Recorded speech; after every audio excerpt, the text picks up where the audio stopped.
manni barumsaa elementarii utuu hin baradhu iddoo liban jedhama. Manni barumsaa kuni manni keenyaaf manni barumsaa kuni meetira 300 akkas caala walirraan fagaatu. Jaalala baadiyyaaf akaakayyuu koof qabuuf jecha magaalaa Amboorraa gara Goosuu Qooraa jedhama. Lafa sa'aatii tokko achi baheetan iddoo libanitti baradha karaa mana keenya darbee karaa mana warra kooti darbeetan gatii kanaaf jireenya baadiyyaa kana baay'ee na fayyadeera naan. Tokkoffaa waa'ee aadaa saba kootii kana akkam barus na godheera. Amma irra caalaa waa'ee jireenya naannoo sanaatu natti tola beette ibsaan hin jiru. Loon eegdee gaafa galtu aannanii waa hedduutu jira. Baay'een jaalladhaan. Amma saannanumatti deebite jechuudha. Deemte aannan kana baay'ee jaalatta. Baay'een jaalladha. Yaada amma ka'u keessaa tokko maanni Hacaaluun yeroo baay'ee sirba isaa innaa sirbachuudha. Baay'ee miira keessa seeneetti sirbaa jedhama. Akkasumatti yaaduma sagalee mabaasanii sirbuu qofa osoo hin ta'in tof kennee sirbaa.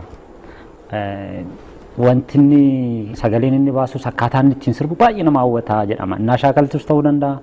Yeroo akkas baadiyyaa keessa deemtee sirbitus ammam yaadattaati sun?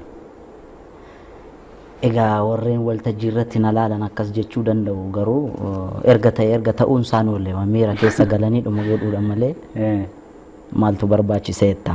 Taanaan akkas. Kun taanaan gaariidha. Nama si daawwatutu kana jedha. Ani wannaa waltajjii irra ba'u dhugaadha. Ta'eetuman sirbuu yaala.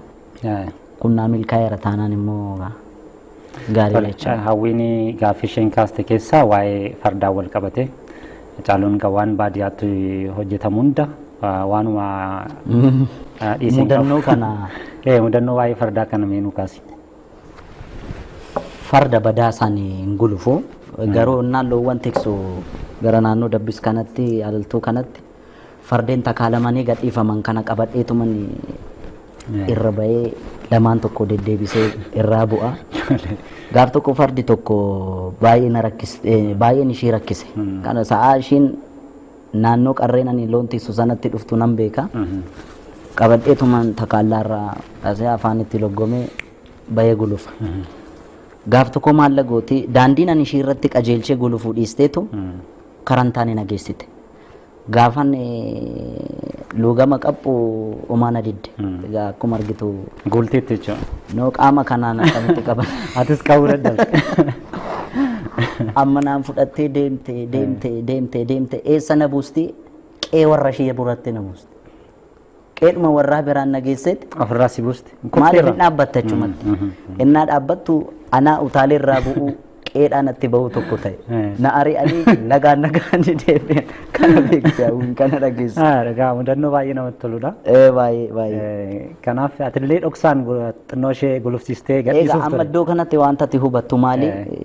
Horii nuti horiidhuma jennee yaadna malee yeroo tokko waan isaan yaadan beekuudha beekte. Keessumaa fardi Oromoo biratti kabaja guddaa qaba.